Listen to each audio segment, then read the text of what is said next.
Hey, what's up guys? My name is Hunter, and today we're going to head over to Undead Parish and kill the boss. Promised you guys that in the last video for this Dark Souls playthrough here, and that's exactly what we're going to do. Take on the two Gargoyle Bell Tower monsters. I'm going to show you a little trick that you can actually use as well if you want to farm them for some pretty sweet loot. Just make our way up there. Probably won't be a super long video. I want to show you some parries as well. Parrying is pretty sick. And that's me failing a couple times. There's a successful parry. Oh yeah. Very satisfying feeling. I swear that stuff never gets old. Ruthlessness in this game. So, clearing out Undead Parish. I've already shown you a few secrets. And there may be a couple more. It's one of my favorite zones in this game. Really like just the medieval zones of like Dark Souls or Demon Souls, you know, over like poisonous swamps and, you know, all that kind of stuff. It's a bit more fun. So we have been up here before. In that last video we went up here and killed off Lautrec. Oops, gotta heed my own advice from the previous video as well, as to not rush through there. Alright, I'm gonna show you guys what I'm gonna try to do here. Actually, if you kill a whole bunch of monsters in like quick succession, there's a chance that you can actually gain humanity, that number in the top left, as long as the boss in the area is still alive. So let's go for it. Here we go. 2, 4. No humanity yet. There's a fifth guy. Gotta be careful though. I don't want to take any damage. Ooh. Alright, well, killed off like 10 of them in just a few seconds. I'm not exactly sure how the rule works. I did it just a little bit earlier as well to get some humanity. But it didn't work that time. It does work in general though, as long as the boss in an area hasn't been killed. I'm sure there's some formula to it. Maybe it has to do with how strong the monsters are. But if you go on a nice little kill spree, I want to go get that down there actually. I'm not sure what that is. If you go on a nice kill spree, you can get a bonus humanity. And you're going to want to bank that humanity as much as possible. It's can be very frustrating though. Okay, so that's just some more souls there. It can be frustrating though if you've got a bunch of humanity and you die a couple times and lose it all. Losing humanity for me is much more rage-inducing than just losing souls. So we're actually already here pretty much. He's the boss here is just up these two ladders through the fog gate. Oh, look at that. Okay, I can summon this NPC here, Knight Solaire. I will summon him. I can only summon him because I'm in human form right now.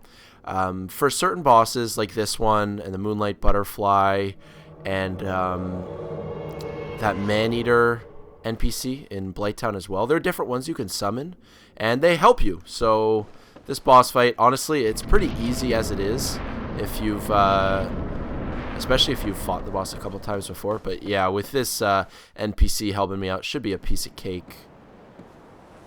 Here we go.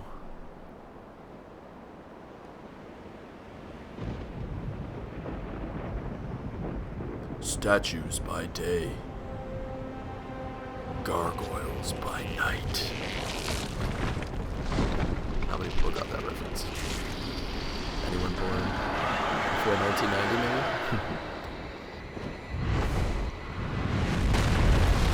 Alright, so I'll probably just bait my buddy and go behind this gargoyle and get some shots in on his tail. Keep your shield up and you should be fine against this first guy. The first gargoyle here is, he just does physical damage. There is a second one that shows up though. And he breathes fire and stuff, so gotta be definitely careful against him, I guess. Man, we are messing this guy up. He's already dead pretty much. Okay, I'll go ahead and tell you right now, you can also farm these gargoyles. Like you see how we killed off the first one already. He didn't actually drop anything, which is too bad. But normally, well, if you choose to farm him, like I could just save and quit right now. Oh, actually, maybe, oh, you know what? I can't quit because of this NPC that's in the game. Normally, you can save and quit and just kill one gargoyle again, and you can repeat that however many times you want because they drop things like gargoyle weapons, gargoyle armor, and I'll go out and say specifically the gargoyle halberd is really a powerful weapon. I use that in PvP. I've got like a +5 lightning Gargoyle halberd, and you can farm it from those bosses if you just kill one and then reload the game and do it again. And yeah, it's just really good gear, so I'll mention that. Nothing down here for now, but we'll climb up to the top of this bell tower. Show you what's going on up there.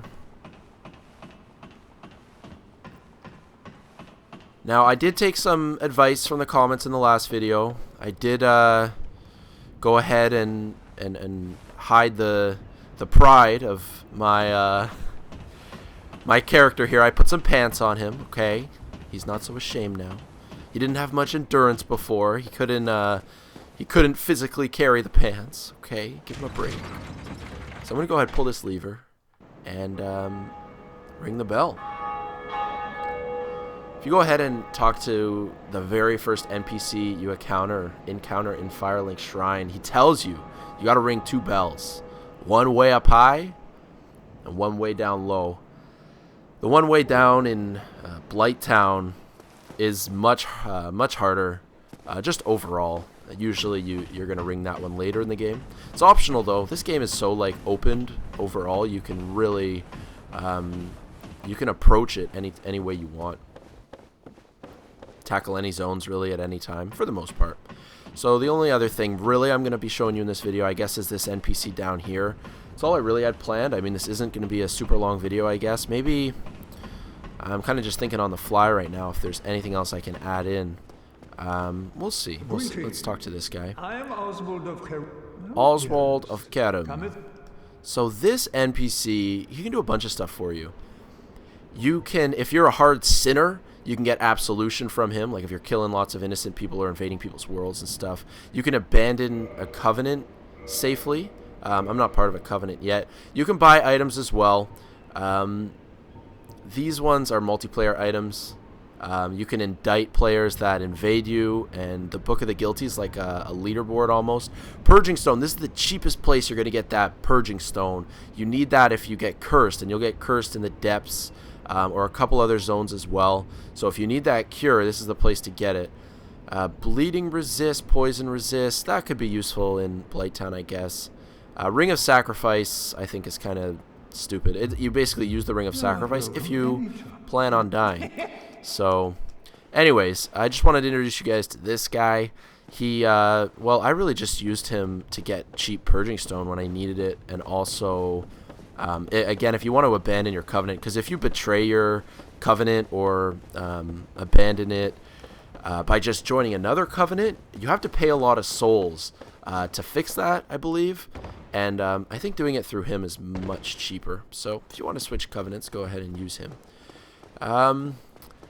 Now let's see what else we can actually do. I mean, I killed off that boss, and why don't we go ahead and end the video heading into Darkroot Garden. We'll just do a little bit more sort of farming in here, take on these guys, and then I'll show you the next area that we're going to tackle. And we'll reach out to the first bonfire there. Don't want to die. Don't want to lose my humanity and have to trek back here to pick up my corpse or my soul sign. Ah, thought he was going to stop blocking there. And this guy's got a strange attack pattern. What are these guys actually dropping? Titanite shards. Balder helm. It's a strong helmet, but it's very heavy.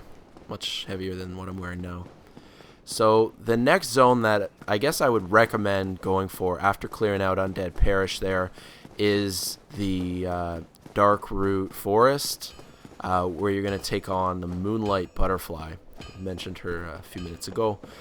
And I'll just show you guys that area, and we'll grab that bonfire and sort of see what happens. I mean, this video, I guess, hasn't been going on for that long. Should I actually try to kill the Moonlight Butterfly too? Well, yeah, I should. I'll just get this guy to... can I actually reinforce anything useful? Not really. Okay. So forget it. You actually end up, at least the way I'm playing, you end up using that blacksmith a lot later in the game. When you have all the, upgrading materials. Uh-oh. Now, I could try and kill this guy, but honestly, I'm not going to do it, man. it's going to take me forever to kill him, and it's really not worth it. You get some, like, upgrading shards, materials, but it's really not worth it for me to do right now. It would take me a lot of hits to kill him. You actually bump into those types of, I think they're called Titanite demons. You bump into them a lot in some later zones, like Sen's Fortress has got like 3 or 4 more in it. So yeah, now I'm fighting trees. Trees have come alive in Darkroot Garden here, and yeah, they're very hostile. The main attack you got to be worried about, I mean, you can block for the most part, but if you get too close to a tree, he can actually like grab you and start biting your head off. Now, I'm just going to show you this area here. This is not where we're going to go, but you can head down here, head down these cliffs, all the way down to the Valley of the Drakes, and then also over to a Hydra that's in a lake, and just like another section of the forest. I'm going to do that later. I guess these trees are good for farming different clumps, and you need those clumps. Like if you're bleeding, you use that red moss clump that I just picked up. I don't know how to get up there. Uh-oh. Little ambush here from both sides. And then, uh-oh, no! I'm not going to die. I'm not going to die. I am not going to die. Thank God. I thought I was going to die. Yeah. Okay. So, yeah, you can use this area to farm as well, especially when you're going to be going to a poisonous zone like there. That purple moss clump cures poisoning, so you need a bunch of that before you go down to Blight Town. So, we'll probably be tackling that zone a bit later on. Need to get some of that purple before heading down there. Now, this area, there are actually 3 ways you can go.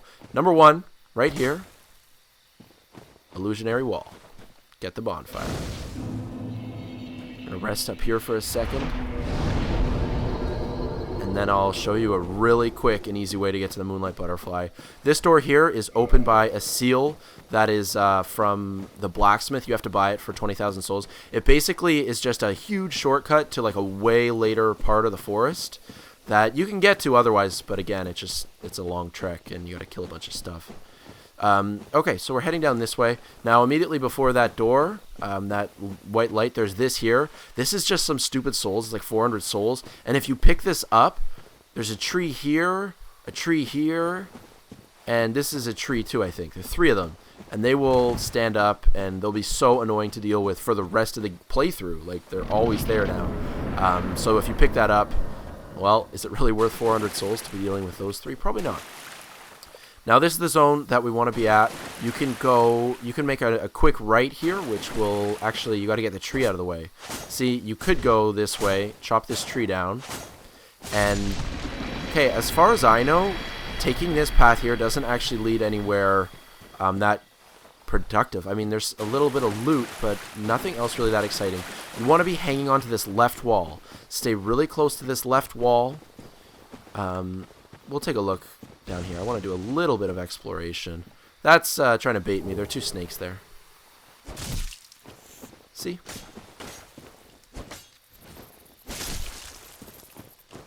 So yeah, there's just a partisan or whatever there.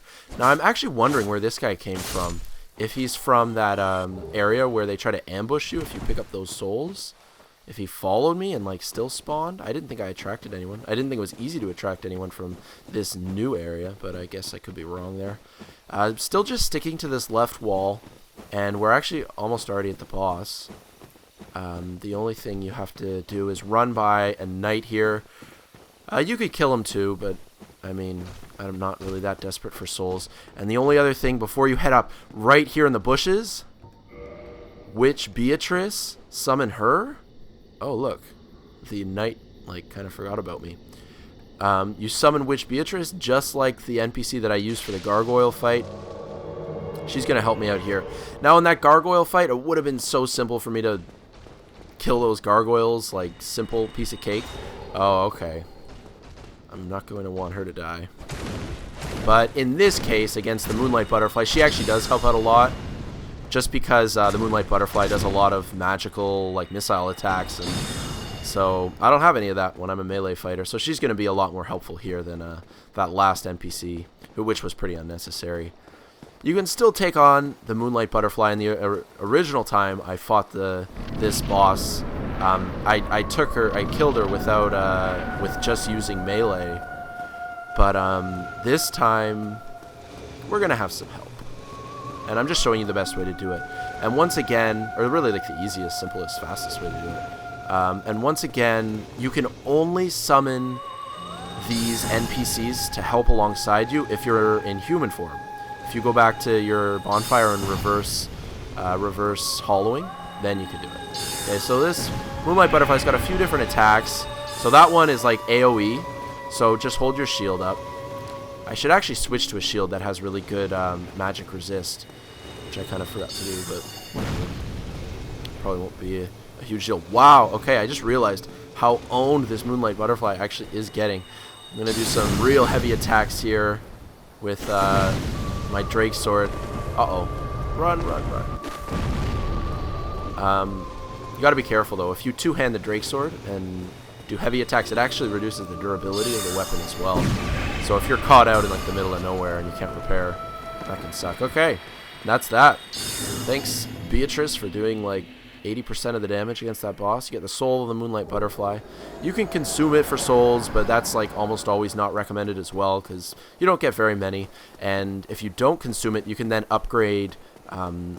You can upgrade weapons. I think it makes the Moonlight Butterfly makes a spear and a shield, I think.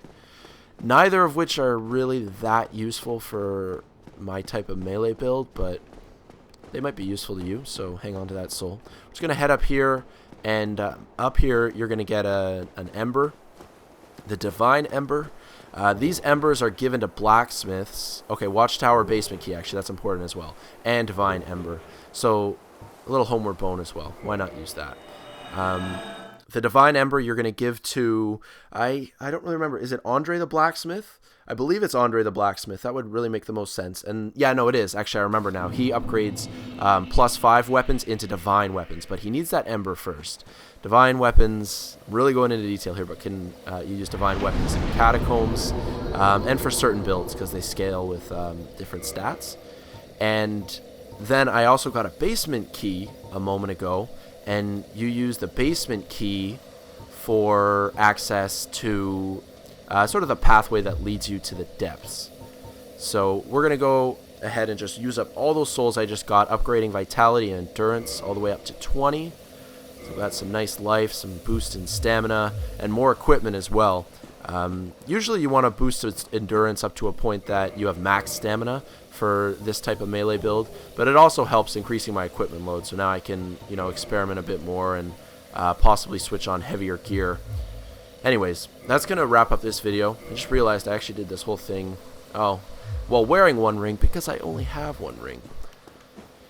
Alright guys, next video, we're going to be adventuring off somewhere else. I'm not even sure yet. Killed off 2 bosses in this video. I hope you guys enjoyed it. Thanks a lot for watching. Thanks for commenting, liking, all that stuff. Really appreciate it, guys. Thanks again. I'm Hunter. Peace out.